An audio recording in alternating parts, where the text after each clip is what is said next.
Welcome to another episode of the Everyday Game Changers podcast. I am your host, Barion McQueen, and today is no different. We have a very special guest. I'm intrigued because I just it's a little different than what he do, but I really want to see how he got started. Mr. Tommy Green from Safe Travels Consulting and Transportation. How are you?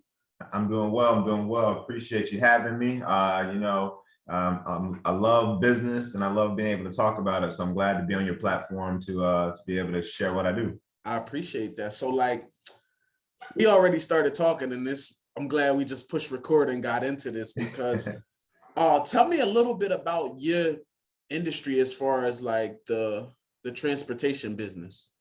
Yeah. So non-emergency medical transportation is the industry that I'm in. And when you hear that term, like when I first heard it, I had no idea what it was. I'm like, what is it? But there's actually a huge growing need in the country for reliable non-emergency transport companies. So to give you just a real kind of, quick view of what that type of company is we specialize in wheelchair, ambulatory, and stretcher transportation throughout. We're in Palm Beach County, Florida, but you can do this business pretty much anywhere in the country. And with the country getting older and older, it's really important that there are very reliable companies in this space that can, get, your mother and grandmother and grandfathers to doctor's appointments and things like that around the city. So the business actually feels a pretty big need that's out there, and there's room for, a lot of people. So how do you stumble across that? I'm always on YouTube just looking at side hustles, and I'll be so intrigued by, people finding a niche. I seen a YouTube video of a guy, he makes $8,000 a month, and all he does is flip couches from Craigslist. Flip couches on Craigslist. Flips couches, right? So he goes on Facebook Marketplace. He only does sectionals. He only does couches where he can remove the cushions and clean them. And he has a public storage unit where he keeps all the couches, and people just come and buy used couches from this guy. He's doing $8,000 a month. His initial investment was $1,300 just for the truck. Just to get the truck to move the couches. Get the truck, right? And a lot of you can find some free couches on Craigslist. And that's what I'm saying. If you look hard enough. So I'm always intrigued by these stories. How do you stumble across this industry? Yeah. So great question, right? So I owned a house, it was a townhouse, and it was in one of those communities that some of the places are being rented out, so the next door neighbor to me was a rental. So I have all type of tenants come in and out next door to me. So one tenant came in, a very smart young lady doing a very well in her life. She had a Mercedes Sprinter van parked outside all the time. Yeah. And, every day I'm coming home, I'm seeing this Mercedes Sprinter van. I'm like, I asked her, I'm like, what do you do with this? And she's like, because I'm thinking, in my head, first I'm thinking, oh, you move wrappers around. That's my first, brain, which completely was wrong. She's like, no, I own a non-emergency medical transportation company. And that's when I said, what the hell is a non-emergency medical transportation company, right? So she starts to tell me about the business a little bit, and I'm listening. I'm like, so you just, pick people up and take them here and there? And he's like, yeah, my uncle's the driver. And she's telling me the business, but she's telling me how many headaches she's having, running it. And in my mind, I'm like, those wouldn't be headaches for me. You know what I mean? I can work through those things. You know what I mean? So long story short, with her, she ended up trying to sell the business. So she was done with it. She had another real lucrative business. She didn't have time for it. So she was looking to move on. So I was in the process of trying to buy that business from her because I saw the opportunity. Wow. Because it was going to come with the van. It was going to come with all her contacts. So I was like, kind of buy it. So in the process of me buying it, someone else bought it before me. Right. So that, kind of, a little fire under you, what I mean? Yeah. Not a big one, but a little fire under you, Okay. So that next week or so, I went out and bought a van, worked with a partner of mine. We bought a van. And then my other life, I'm a digital marketer. So we put a website up. We definitely got a link because this is two stars is aligning. Man, I have a marketing company in Hollywood. Oh So, yeah. this So is crazy. I own a digital marketing company down here in South Florida, and that's one of the reasons my transportation company does well is because I have a good SEO Of course. footing on it to You make know it. what you're doing, right? Yeah, I know what I'm doing. I'm not, I know what I'm doing. So, so I made the website. I bought a van, and then probably 4 or 5 months later, the phone started ringing, and it hasn't stopped ringing ever since. So, I kind of So stumbled into it, and that's now, crazy. it's, and you're from South Florida, so you know that what the population is like down Oh here. my goodness, of course. It's an unlimited supply of possible customers. Are you from South Florida? I'm not from South Florida. Where are you from I'm originally? born and raised in Louisville, Kentucky. I went Okay. to high school there. I'm sorry, I went to elementary school there, but I went to high school and college in Michigan. Okay. So I went to Eastern Michigan University, go Eagles. And Oh then man. once I graduated from there, my wife and I moved to South Florida, and we've been here ever since. Why South Florida? Have you been here? You been outside lately, bro? I have. I'm not from here. That's why the reason Yeah, I no, asked that, right? great question. I get to meet a lot of people who are doing some great things in South Florida, right? What I've realized is a lot of people that are movers and shakers are not from here, right? Absolutely. So I relocated from Delaware Wow. in 2013. I've never met anyone from Delaware. Really? Never. So it's interesting because the people from here can't figure it out. No. And we come here and figure it out. So I always ask that question, like, you must not be from here. That's such a true statement. In a few past lives, I had a lot of past lives. I was a recruiter down here. I was, trying to figure everything out. And I was helping people get jobs. And I knew that anybody that was coming from up north and I sent them on an interview, they were going to get that job. Yeah. The Florida people, they just got the palm trees in them. They come in with flip flops. Like they're like, man, if I get it, I get it. Like, right. Different. But it's just when you come from other places, you come down here with a hunger. I agree. Like your hunger is to figure something out and to, be just as nice as the guy next to you. I hate to say that, but like, there's a embedded passion that you have to have down here when you come from out of state. You got to figure something out, or you got to go back home and say you didn't make it. Yeah, and that's what you don't want to do, right? Because then you don't want to do. You got to hear that. Well, we told you that that was a bad decision. It wasn't all the way thought out. And I think for me, like when I used to come to Florida a lot before I even decided to move here, I always seen how much money was being circulated in Florida, right? So even if I went to Miami or if I just flew into Hollywood International and just went to the Hollywood Boardwalk, just on a random Tuesday, it's money being circulated. I'm like, does anybody work here? Like everybody's always at the beach. They having lunch and brunch on the beach. And I'm like, is this real life? Like, so I'm like, you know what? It's gotta be opportunity. I felt like where I'm from, I had done all I could do. And it was just like, you know what? I got to go somewhere around some hustlers. There wasn't no hustle in my state, right? Yeah, no, I'm from, I went to school near Detroit, so there's a lot of hustle there. There's a lot of people, running fast, but not, I got a lot of love for Detroit, Yeah. But when you live down here in South Florida, it's just a different level of inspiration that you ride by. Of course. Like I take my, when people come to visit me, I'll take them and just ride down US 1. Yeah. Just show them, mansion after mansion after mansion after mansion. And I just tell them, I'm like, these can't all be rappers. These can't all be football players. That's a fact. These can't all be, these are regular doctors and stock investors and people that, figure out a different way to, make a lot of money. And it's just their Florida home, right? It's just their Florida home, right? They might not even have the blinds are closed on it. They'll be there in a few months, like it's just their Florida home. So, when you get to kind of see that on an everyday basis, it changes your palette for what is success. Agreed. I'm from Michigan, like there's the level of success isn't as high as you would say it is in South Florida because it's everywhere. You can't get away from it. Got it. So that's interesting. So from the marketing perspective, what made you shift? Were you just looking to diversify your portfolio, or did you see any changes in the marketing industry? And why I asked that is because during COVID, I lost every marketing client. All my clients was small business owners. Like, look, Barion, we don't even know how we're going to pay for your marketing services. We might not even be open. So the marketing budget was the first budget cut.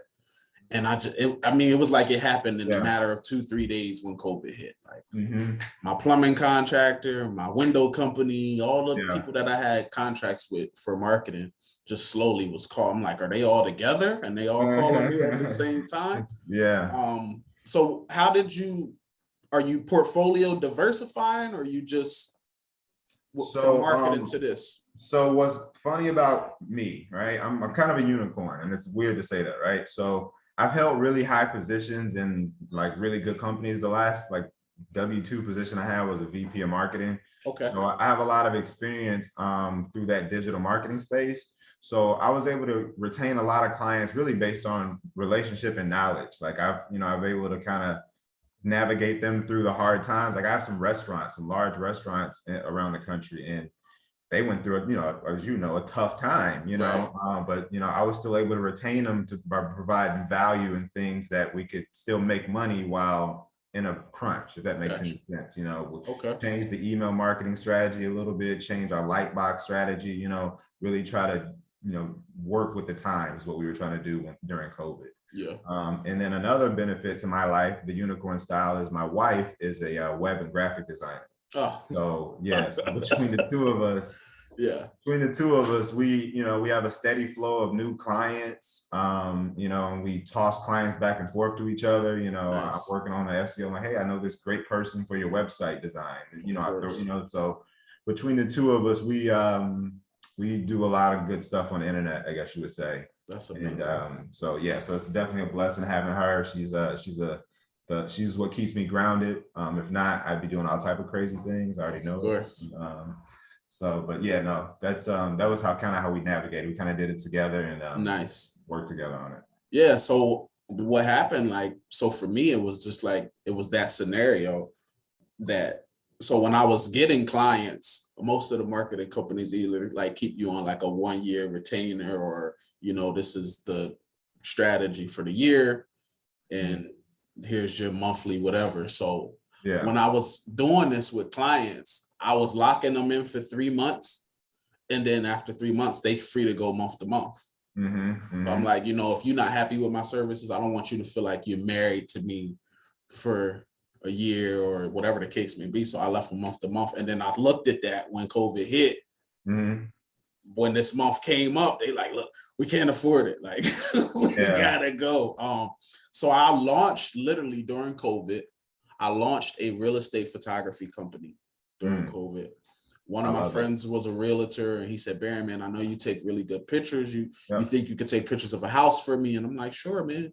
Took one picture of a house, and he's like, the pictures came out great. The guy I usually use, he's not shooting because he don't feel comfortable going into homes during COVID right now. So I was like, look, bro, my marketing company not doing well. I'll take pictures of the roof, the backyard, send them to me, right?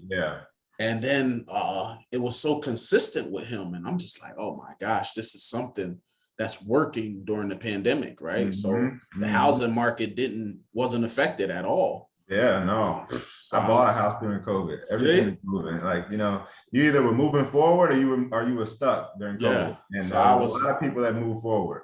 And I was just like, you know what? I got to make this a business. Let me get this LLC going. Let me get this bank account open. And I'm like, if I can get, this guy's spending $400 a day with me. Like, if I can get 5 or 10 more like him, I'm good. That's a revenue stream. And man, I think we did 150,000 the first year during COVID, bro. And I'm just like, yo, I'm in people's houses 30 minutes to maybe 40 minutes, $400, bro. And I'm just like, wow. So it's funny you say this, right? So I also, because I'm crazy, I started a few other businesses they're not grown up yet. So I make them in their infancy, and I SEO them until they become a big website. My wife told me that's an addiction.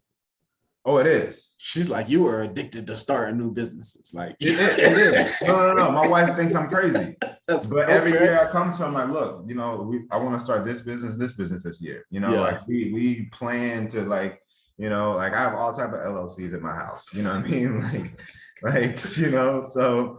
But you know, it's nothing uncommon. It's just uncommon for us. Right. You know, there's other ethnicities and demographics of people out here that, you know, play these games and learn this business credit and learn how to, you know, finagle and move things around a long time ago.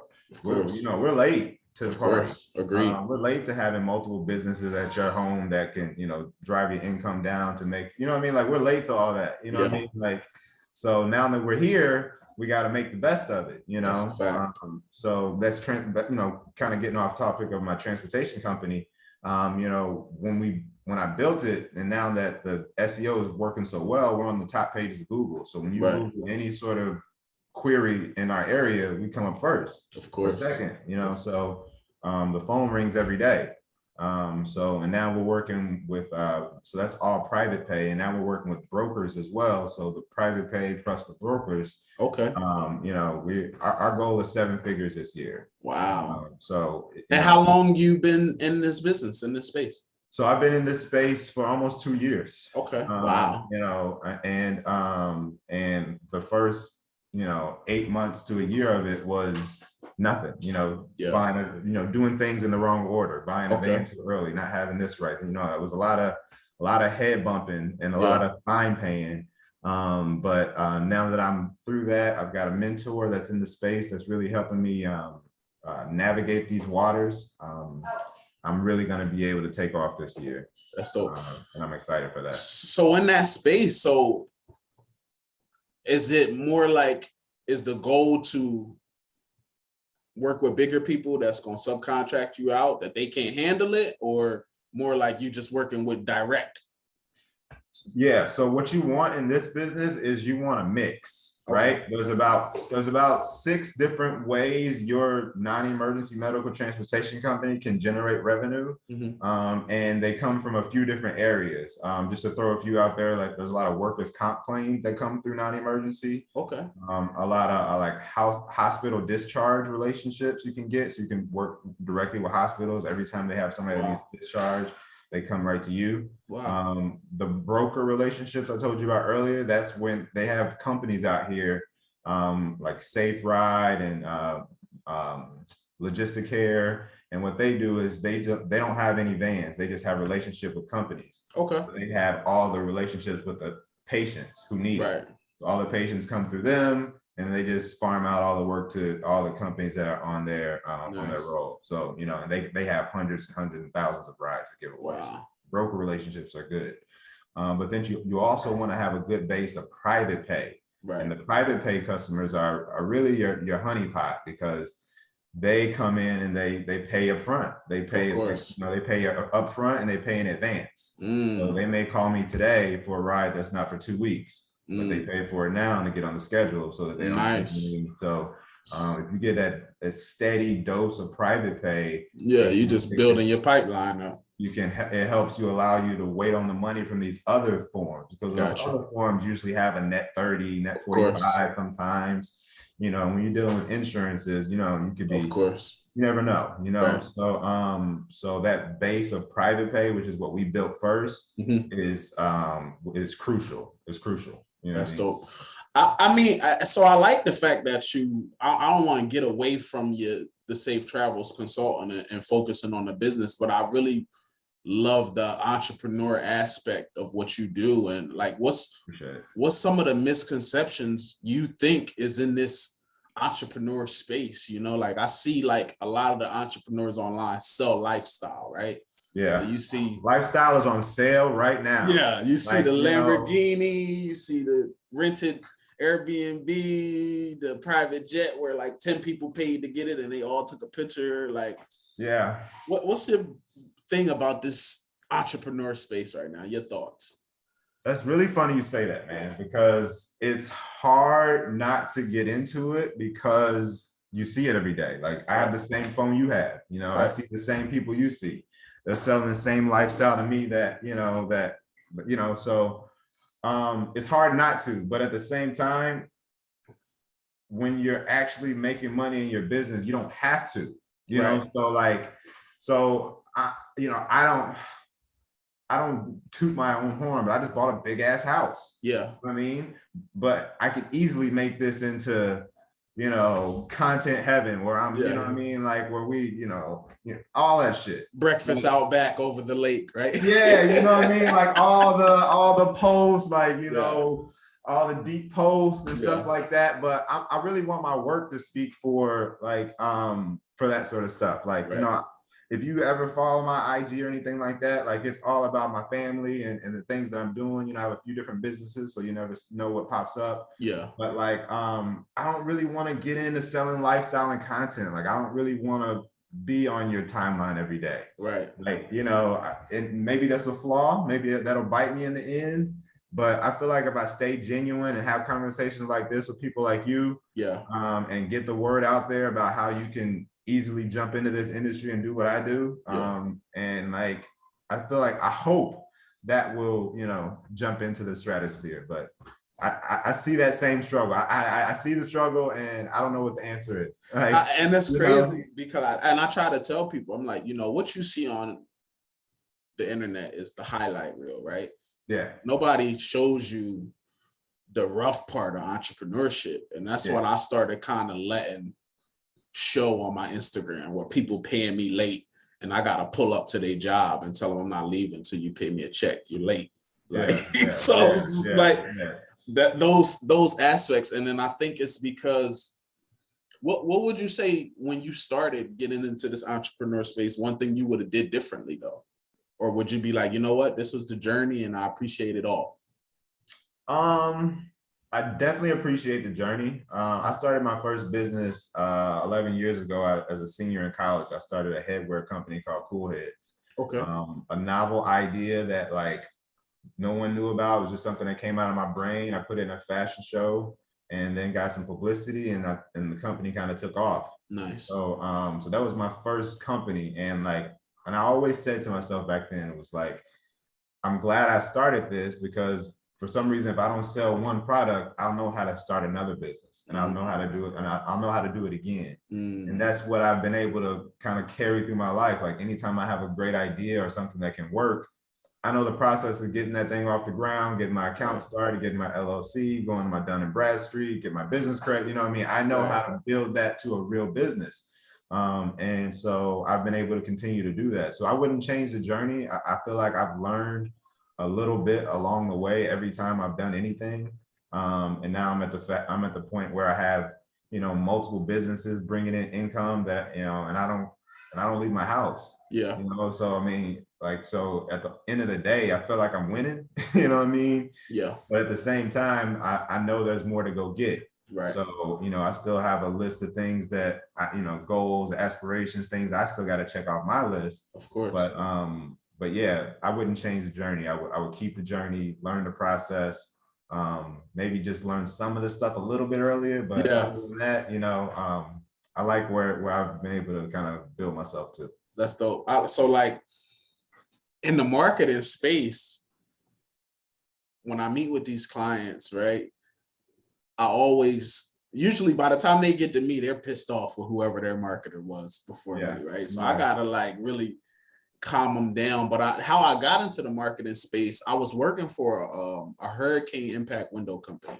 And I was just doing my marketing thing on the side. Like I had a couple little clients I was doing after work or working on their stuff during the weekend. Little stuff, SEO, Google My Business stuff, little keyword research. That's not little stuff though. There's a lot of companies that don't know that stuff, man. We can have that conversation, right? They don't understand none of this language, right? But that's what I'm saying. All of those things, the keywords, you know, backlinking, all these stuff they don't know.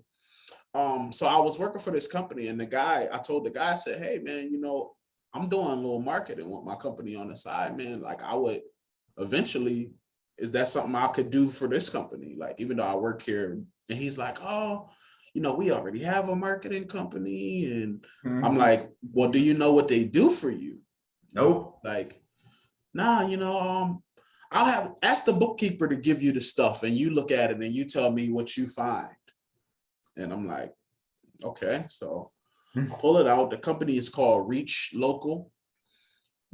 Huge, big I'm sure they do the same little thing for everybody, right? Yeah. So he was paying $12,000 a month.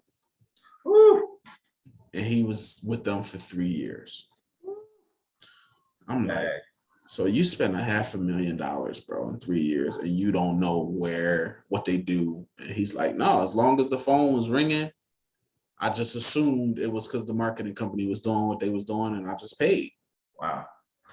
So I was like, well, I'm looking at this breakdown. Do you understand any of this stuff? Like, do you know they're only using 2,000 of the 12 and they're pocketing 10? The marketing spend. Woo. And he's like, what? I said, yeah. I said, but the problem I see that you have in your business is this girl up front that answered the phone. She don't ask the right questions when people call. Broke the whole business down. And he's like, huh?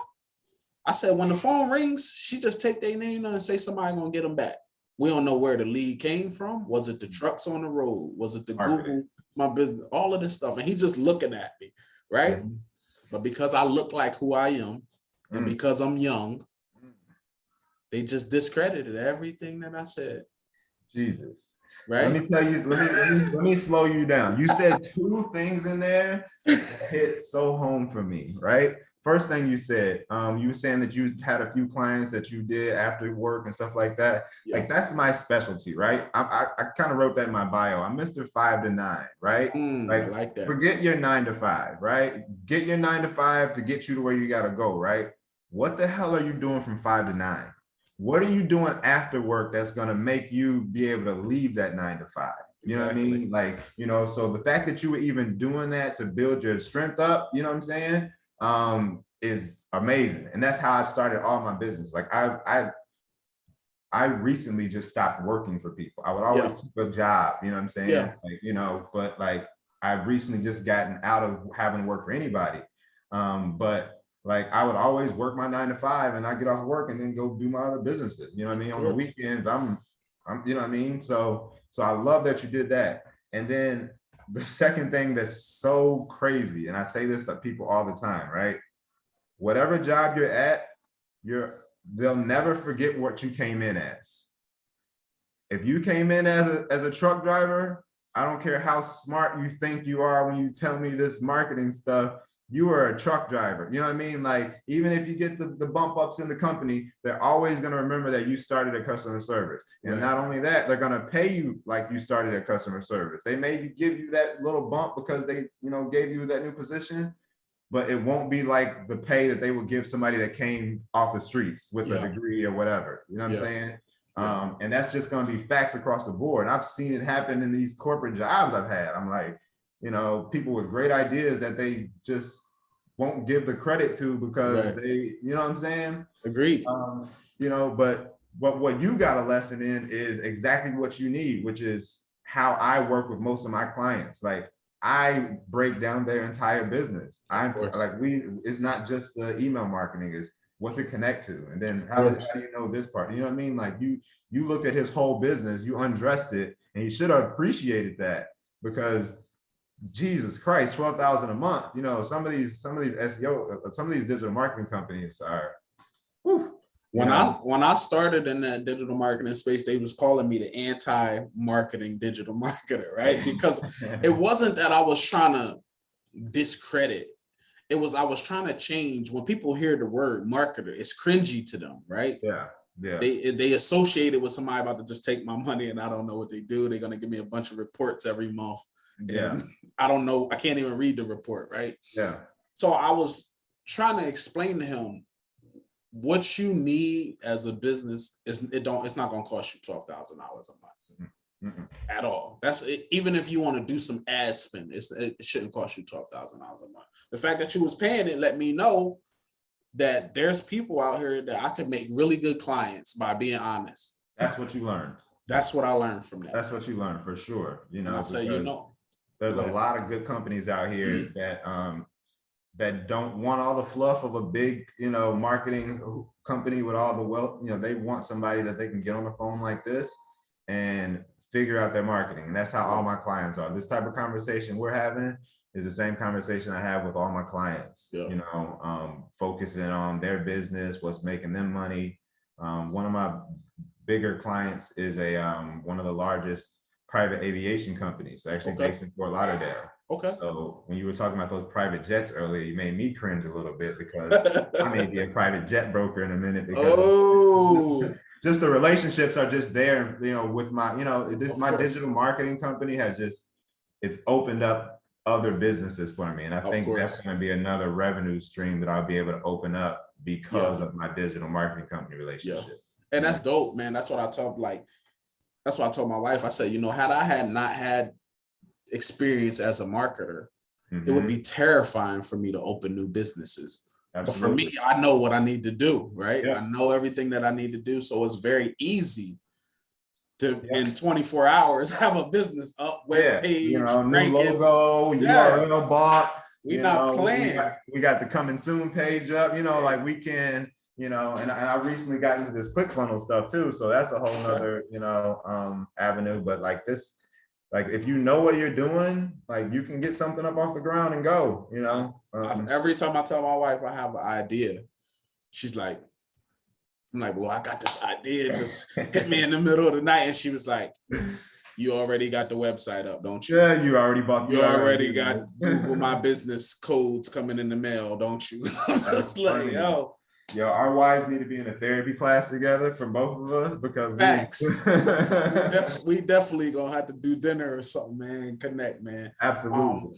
So talk to me about like somebody that want to get into this space of the medical transportation, right? What's the startup? Is it just like, start with a vehicle, or would you say no, go get the client first and then maybe I need a van, or what I mean? Talk to me about it. So to take my experience and put it on the table and be able to rearrange it, you know what I mean? The best thing to do is to go get your licenses and your website first. Okay. Get that stuff out of the way, because you're going to need to get all that stuff done and out of the way while your website is growing and getting ready, you know what I mean? And getting all the SEO juice that you would, that will help you get started with. And then also in that time, you can start trying to build broker relationships, get everything ready for that, right? And that's the sort of the infancy. Like you're not riding anybody. You're putting money down, putting information down to figure out the business. Where you gonna do business at? What cities are you going to work in? What county are you going to work in? You got to figure out your logistics, right? And then once you kind of really get that laid out, then you can start thinking about a vehicle, because now you'll be a few months into it. You got your licenses, you got your vehicle for hire license. Different counties ask for different things. Sometimes you might need a chauffeur's license, a vehicle for hire license. There's some other type of licenses state by state and county by county. So once you get all that stuff kind of going, now you can start thinking about the tangible stuff. Who's driving? What kind of vehicle am I using? Am I the driver? And that sort of thing. And then within that same vein, you got to start thinking about pricing. So we can help you with pricing, and we do that with our consulting when you go to get our ebook. Okay.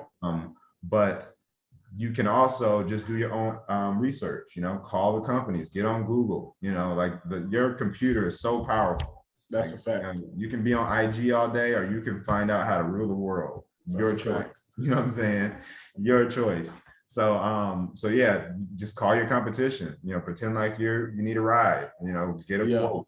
And then you can start trying to see like what the market will bear. Yeah.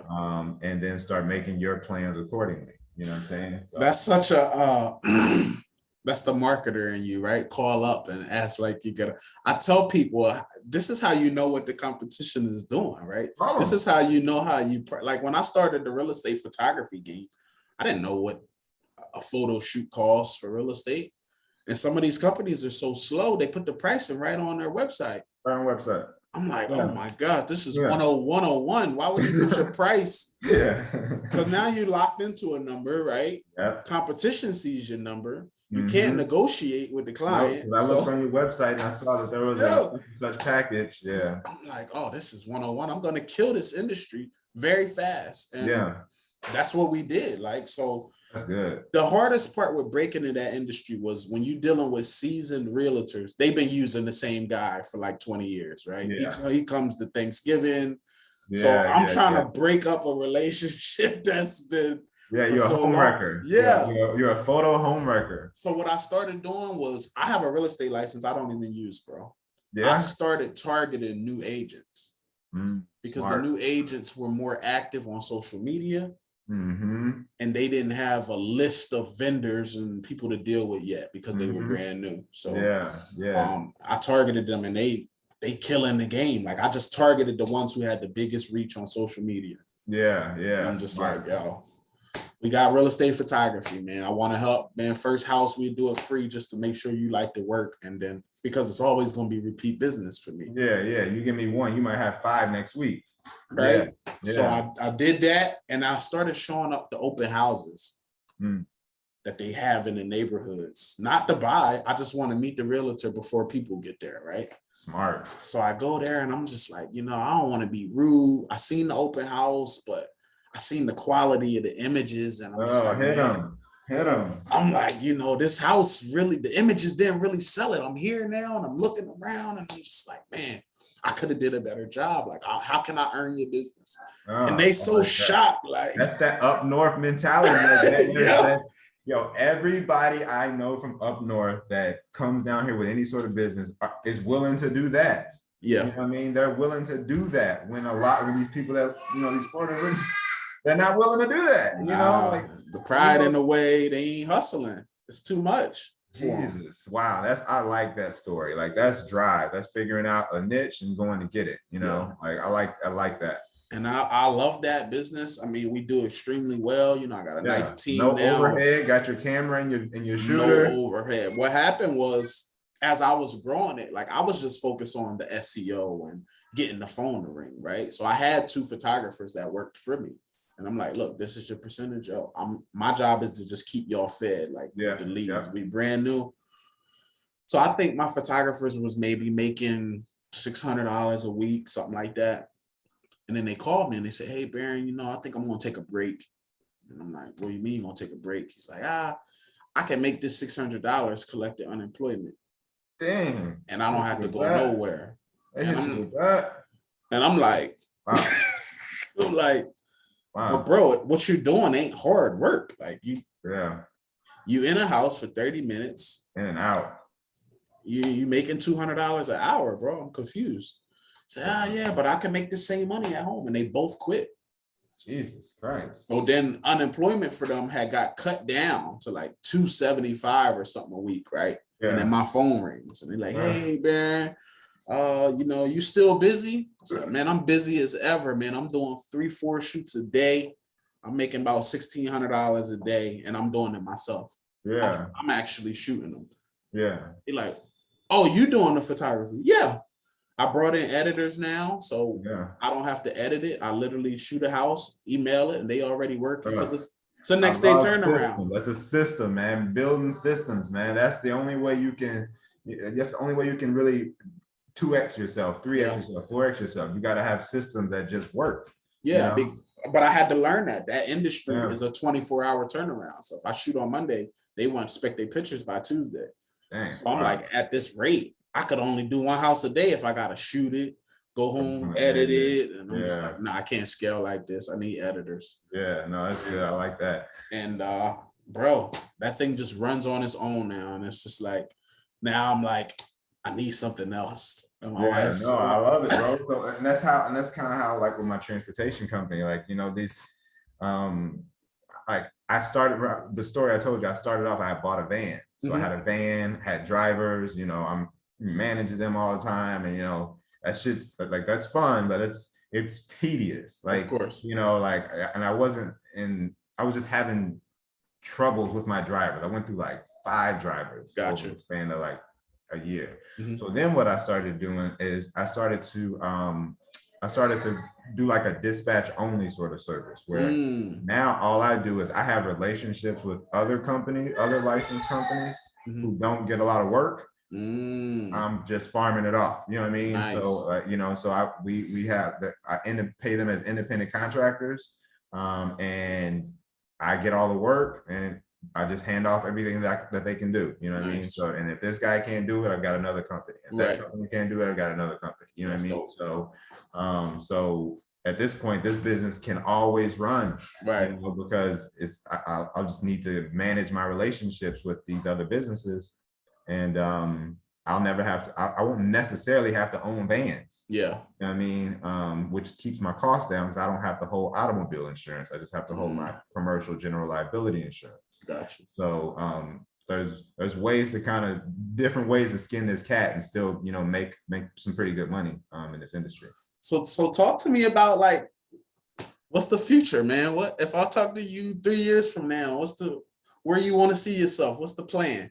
Man, so this business is gonna blow itself up. Like, I've already made it. It's already a staple in the community. I couldn't stop this business right now if I wanted to. You know, it really grew in the pandemic. One of the benefits of the pandemic is that, like, 2 of the major companies in Palm Beach County went out of business, and we came in business. So a lot of the people were calling out, "Are you guys such and such company?" I'm like, "No, that's not us, but how can I help you?" You know what I mean? Yeah. So it really helped us grow in that pandemic year. So now that I brought on a mentor consultant who's super big in Palm Beach County, and he's really gonna kind of move some of the mountains out of the way for us to make it even easier to get to some of the goals that we have. So 3 years from now, I definitely see this being a 7-figure business. I see this being something that just keeps growing on us, and it'll be something I can leave in my family and not really have to do much of work in it anymore. I like that.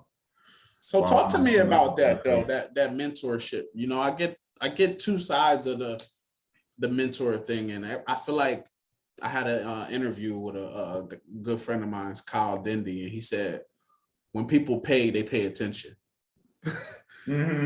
Well, so I would hope so.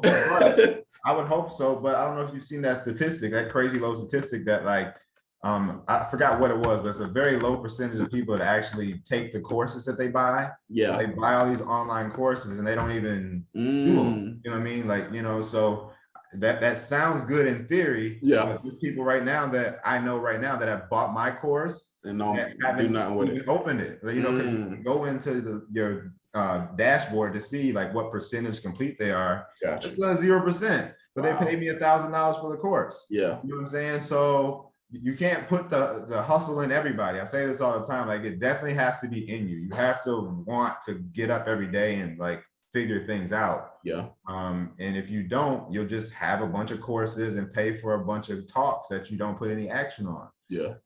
Which people do. Which, agreed. The people do that. But the people that have that in them are going to take this little information and go right to Google and be like, what is non-emergency medical transportation? Of course. You know what I'm saying? And then they're going to get started on their journey. Like I got started on my journey. So it has to be in you, man. You have to know, what you want to do in life. And you got to be consistent about it. How important was finding a mentor for you to kind of grow? So he's a consultant. Okay. I'm making him a mentor. He might not know he's my mentor. Gotcha. But he came to me as a consultant through I was looking for a new platform to use for my my dashboard for my non-emergency medical transportation company. So I called this company. They gave me a preview or whatever, a Zoom call. And they're like, yeah, we can't help you, but we work with this consultant and he just so happens to be in Palm Beach County, Florida. And I'm like, really? So when he sent me the information, he reached out to me first, and we hit it off from there. And now we, have a consulting relationship. He's like huge in Palm Beach County. He's like sold $1 million non-emergency companies. Wow. The last company he had, he told me they had 35 vehicles and they were doing 1,200 rides a day. Wow. Yeah. So you can imagine what sort of revenue comes with something like that. And he's going to help me, roadmap to blow that thing up. Yeah, the numbers like that. So that's my 2022 vision with this, with him. And so 3 years, like when you asked me about that 3 years, if I get 3 years under my belt with this guy, I don't know how things will go, but we'll see. That's dope, man. So I wanna wrap up, but I really wanna what's one piece of advice you can leave with our listeners, either from your experience, your journey? What's one piece of advice you can give them that they want to start something, even if it's not what you do, they want to start something, they scared, they nervous, or they've been doing something on the side, but they don't know when it's the right time to leave their job. What's one piece of advice you can leave them with? What I would probably say is don't be afraid of the word how. Right? I say this all the time, like the word how has crippled so many entrepreneurs and crippled so many people from everything. You know, when people get to the word how, they're like, well, I don't know how. So, all right, well, forget it. Let's just turn the Xbox back on. Or let me just go back to my job because I don't know how to start that business. Or I don't know how to go get my LLC. Or I don't know how to actually put this in play. You know, don't be afraid of the word how, like embrace how. You know, I love how, like being on the other side of how is the best feeling that you can have. When you can have a scenario in front of you, like, man, I don't know how to get business credit, or I don't know how to start a non-emergency medical transportation company. And then once you figure it out and get on that other side, there's no better feeling for me as an entrepreneur. You know what I mean? Like, I figured it out. Now the revenue's coming. This is great. Let me figure out how to do something else. You know what I mean? So embrace how, don't be afraid of it, and don't let it limit you. Because, you know, you can be working all day, but that 5 to 9, figure out some hows. I love that, man. I appreciate you, Tommy. We definitely gonna exchange contact. Yes. I wish I'd have known you was in. We gotta do lunch or something, bro, and just link up. Man. Absolutely. Because it's that we can catch the beach, Las Olas. Yeah, man. It's very small amount of people that I can have these conversations with. You know, just even friends that they don't get it. You know, so it's always good to meet some like-minded individuals. I appreciate your time. Yes, absolutely, bro. I thank you for having me. That's another episode of the Everyday Game Changers, talking to everyday people changing the game in business, community, music, whatever you do, man. And I appreciate you, Tommy. We'll definitely follow your journey, and we're going to do a follow-up. So I thank you, and I'm out. Absolutely.